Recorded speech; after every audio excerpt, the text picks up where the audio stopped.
Hi, my lovies. It's Christina with Karma's Eye Psychic LLC here on Universal Spirit Podcast. And this is our magic series. And this is episode 3. And we're talking about furniture. How is it that furniture could be magical? Well, I'll tell you. So, back centuries ago, carpenters, masonry, and blacksmiths were a miraculous trade. Their creations were designed to make our daily lives obviously easier, right? And the intentions was for our comfort and convenience, right? Let's just clear that up, right? Because just imagine all the hard work it takes to build the buildings we see today, right? And of course, build the furniture that we obviously use every single day. And oftentimes we have a favorite chair or spot on the couch or place at the table. We oftentimes keep furniture from our ancestors or past loved ones. Homes are passed down, and furniture and other parts of the home are kept as mementos or refurbished or repurposed, right? We use them for something else. You know, grandma's favorites curtains are now the tablecloth, you know, of our dining room table now, and grandma's favorite rocking chair we turned into a picture frame, right? So she's still attached to that piece of wood or that piece of furniture that has symbolism, meaning, emotions, a lot of, memory on those things. Furniture holds energy, and as well as its original intent, the people who have left an impression on them. For instance, if you observe, like I said before with the rocking chair, you will notice that, even in places like courtrooms, you'll notice the square-shaped carvings, in wood, the square-shaped benches, and it's rare to find any circular or triangular courtrooms, right? Or even dining rooms or places where people sit for, traditional purposes, as well as, there is some magic behind it, right? You ever wonder why some archways are more circular or oval in shape opposed to rectangular? People believe that the arch, when entering a room, I know it's not technically furniture, but it technically is a furnishing, right? Like doors are furniture, and doors that are made with archways and oval rounded tops have more of a symbolism to the human aura, the human energy, the human light, as a coming and going and as a passing, right? It's to be believed that when we pass through those doorways, it's like it can give us more energy, or it can take more energy away from us, right? So the shape of the door obviously has intention. Like right now, we most likely, in America anyway, we have more rectangular, very straight edge top doors. Okay, so we have more of a, what you call a traditional straight, way of life, where we have a very defined way to be. So this reinforces the things that we're taught to be, to fall in line, to be straight, and to be orderly. So our windows are shaped just as rectangular as the doors, right? Like I said, these aren't particular pieces of furniture, but these are furnishings, right? This also applies, to the courtrooms with the benches and the gate and the chairs before the judge. Another example is tables, doors, like I said before, and chairs used only for spiritual practices, or, for gambling or for private meetings, right? We all have that place in the house where we gather to have, very important discussions, or there's a place in the house where we go to do private things. Not just the bathroom, right? We do have closets that we hide, like maybe our secret stash in or something like that. And we hide it in these places that are very important to us. So it holds that sacred energy. Okay. The everlasting energy on furniture is, like it says, long lasting.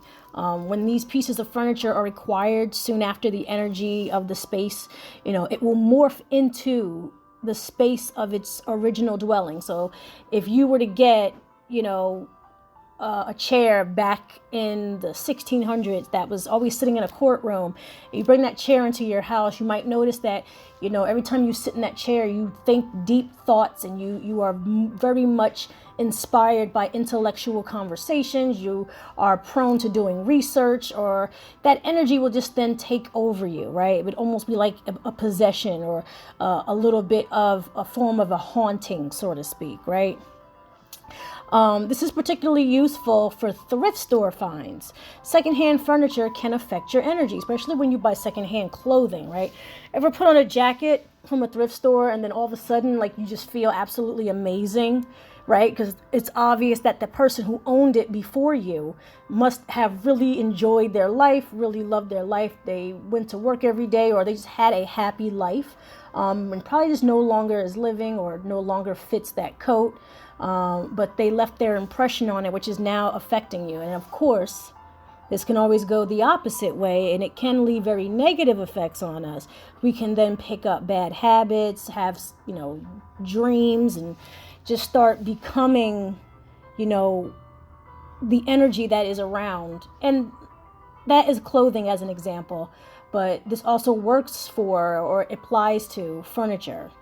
Okay, so of course, if you ever work at a job and people say, oh, there's so much turnover at this job, be careful not to sit in the chair or at the desk of the people who are always quitting, right? Because it kind of like takes over you, and then it kind of repeats into this cycle where it's like no matter who sits there, you're going to end up feeling the same and thinking the same thoughts, and like, I need to get out of here. Real quick story, very quick. When I was living in Camden, New Jersey, this had to be about 2011, and I was at this welfare, work to earn a paycheck program, right? And they had placed me in this travel agency, which I don't think is there today, but I went to this travel agency. I must have worked there for about maybe a week, right? And the first day I went there, I just got comfortable and sat in this chair off to the side in the office. And when I sat down, everybody looked at me and said, "Up, don't get pregnant." And I was like, "What do you mean?" They were like, "Oh, that was Barbara's chair, and she's no longer with us because she got pregnant, and after she had her baby, she just never came back." So I was like, "Oh, that's so silly. That's totally not going to happen to me." But, I definitely just wanted to be there because, I needed to earn credits for this work to earn a paycheck program or whatever. My lovies, I would say about 2 weeks later, I found out I was pregnant as well. So, does that happen to everyone? No. But it's almost as if that chair called me over, right? It's like it knew I was going to sit in it. It's like, you're next to have a baby. And I'm not going to lie, guys. I really hope they got rid of that chair, because I'm pretty sure everyone who has sat in that chair has popped out a bun or two. Okay? So that's my really short story about how furniture is magical. All right, so let me get back on track. One practice done by spiritual magicians, are to leave a chair or a table in a room which they do not sit in. But it is for the spirit that they will welcome into their space. So if you do see a chair or, a piece of furniture that might look a little off to you in someone's home, and if you find out that they are of, spiritual practicing background, or ancestry, most likely that chair is for someone or something, right? There's always something in the house that we cannot touch, or, people when they come over, they just can't touch, that bookshelf that has all your ancestor, pictures on it and stuff like that. That's got its own energy with it. And if you go back to my preface, when I'm talking about, how to find magic and things, when you go out in nature and you find a twig and you turn it into a wand and you're carrying it around, you've built a relationship with it. So now the relationship between you and that table or that chair now have an understanding of what it is meant for and what the intent is. Okay. Some superstitious people will say, a chair near your bed welcomes spirits to bother you at night during your sleep. I have found this to be true in some cases. I do have some family members who do in fact have chairs, like really comfy chairs at that, next to beds. Mostly because a lot of my family take care of elderly family. They watch over children, they watch over babies, and this extra chair in the room is just like, well, I'm just here to look you over, look over you and watch over you while you sleep or while you play. But come nighttime and come time to go to sleep, you can feel the energy of that chair almost still staring at you, or feel that there is still a presence in the room, and clearly there's no one in the room but you, right? So it's kind of like you're waking up in the middle of the night, and it's kind of like your aunt or your mom or your dad or your brother might be sleeping, but it's like there's somebody or something in that chair, because a chair, table, and anything, it's welcoming. It welcomes spirits to come into your space, because they're meant for people who are physical, right? This goes for dishes. This goes for, like I said, furnishings in your homes, right? People who move and they take their staircases with them. Yes, that is a real thing. People actually do take the furnishings of their old homes and put them in their new homes. Okay, follow me here. It's true. So if you see that table that's in the room and you think it has no purpose, well, it will soon be adopted by a spirit to expecting, to be expected to stay, or expect an offering at some point. Okay, you are opening yourself up spiritually to bring something in. Just a little side note too. Just like when people have chalk and they draw doors, if you draw doors, on the back of your house or a wall or a random wall, believe it or not, that is another very small metaphysical trick to allow spirits in and out if you were to draw a door somewhere.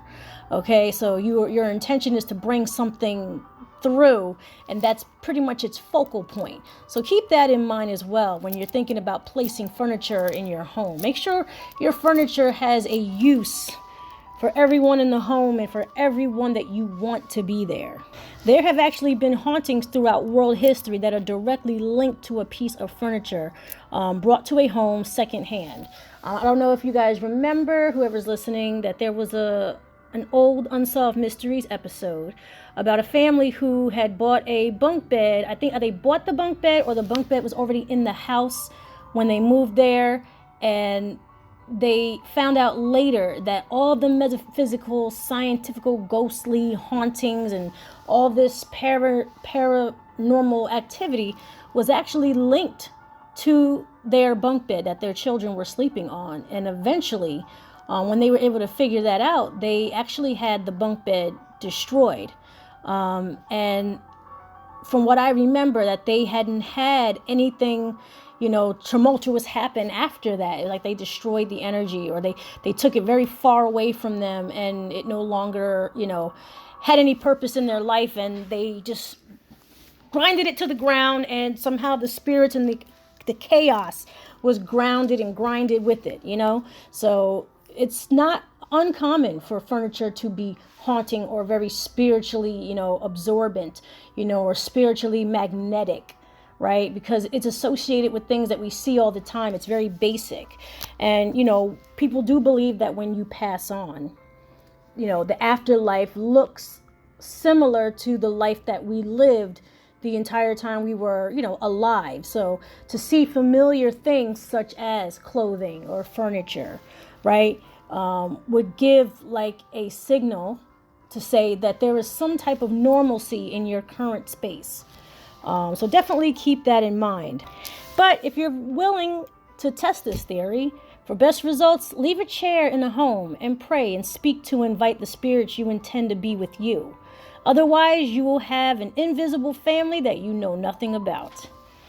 All right, my lovey, so that's it for this episode. I hope you guys enjoyed it, and catch me in the next episode. If you have any questions, please reach out and comment on these episodes. And I will see you in the next episode when we talk about tattoos. All right, my loves. This is Christina with Karma's Eye Psychic LLC here on Universal Spirit Podcast, and I am checking out, and I will see you later.